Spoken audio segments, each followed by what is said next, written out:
Hai guys, selamat malam tentang virus Nipah. Nah, sekalian jawab pertanyaan dari Kunci. Bang, bolehkah bahas virus Nipah? Katanya virus udah lama, cuman muncul kembali. Tapi kenapa belum ada vaksinnya? Virusnya zoonotic, kurang lebih sama kayak COVID, terus kenapa dibilang beda? For the information, kita sekarang lagi tahap waspada terhadap outbreak dari virus Nipah yang terjadi di India. Nah, virus Nipah sendiri berbeda dengan virus COVID. Virus Nipah dari genus Henipavirus dan punya famili Paramyxoviridae. Jadi virus ini satu keluarga yang sama dengan virus yang menyebabkan campak dan juga gondongan. Nah, virus Nipah itu punya reservoir alami di kelelawar buah atau Pteropus sp, atau disebut juga sebagai kalong.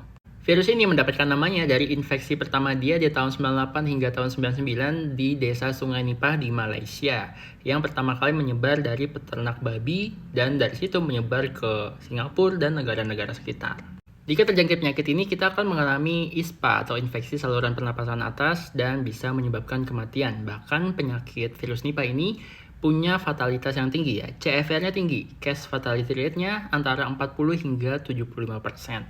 Penularannya sendiri terjadi secara zoonotik, artinya dari hewan reservoirnya ke manusia. Dari kelelawar buah ke manusia bisa langsung terjadi, atau dari buah yang bekas digigit oleh kelelawar buah terus dimakan oleh manusia, itu bisa terinfeksi.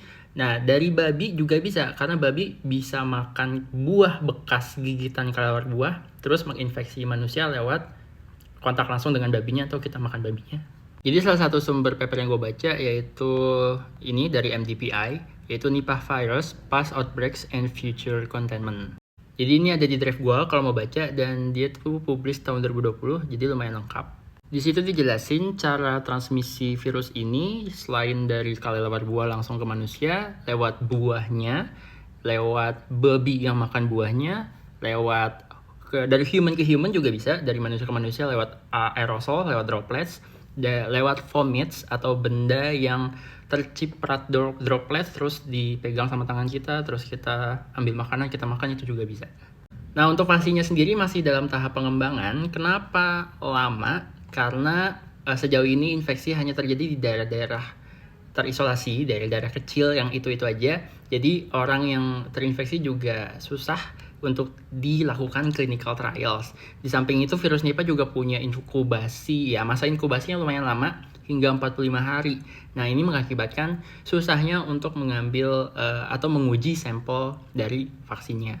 Dan tentu aja hal ini berbeda dengan COVID yang meluas banget dan punya inkubasi antara 7 hingga 14 hari.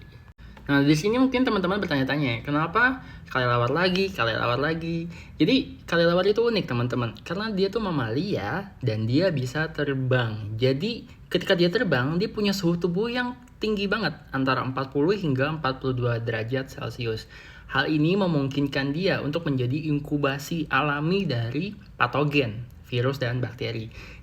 Maksudnya gini, kalau teman-teman ke gym, itu kan melatih otot ya. Nah, virus yang bisa hidup di kelelawar, dia tuh dilatih untuk bertahan terhadap suhu tinggi. Dan kebetulan kelelawar itu mamalia, jadi bisa dengan mudah menularkan ke sesama mamalia. Jadi virusnya udah dilatih di kelelawar dengan suhu tinggi, dan ketika dia menginfeksi mamalia yang lain yang punya suhu tubuh rata-rata lebih rendah daripada kelelawar pada saat terbang, jadi dengan gampang menyebar ke mamalia yang lain. Sejauh ini belum ada kasus yang teridentifikasi di Indonesia, tapi kayaknya sih udah ada ya yang terinfeksi di Indonesia, karena kita deket banget sama Malaysia. Di India aja udah ada gitu. Kita tuh dekat banget sama Malaysia, pasti udah ada, cuman emang nggak teridentifikasi aja. Cuman untuk pencegahan, saran dari Kementerian Kesehatan, ini ada beberapa saran ya teman-teman. Yang pertama, tidak mengkonsumsi nira atau aren langsung dari pohonnya. Jadi jangan petik aren terus langsung dimakan, jangan.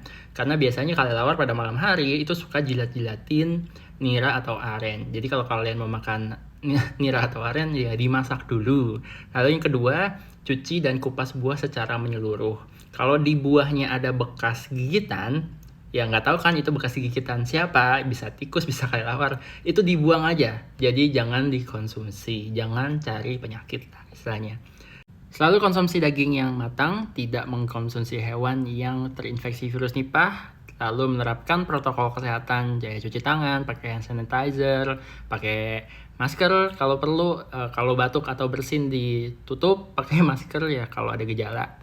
Lalu kalau nggak perlu-perlu amat, hindari kontak dengan hewan ternak seperti babi, kuda yang bisa punya kontak dengan kelelawar. Oke, keep healthy and keep waspada terhadap virus Nipah, teman-teman.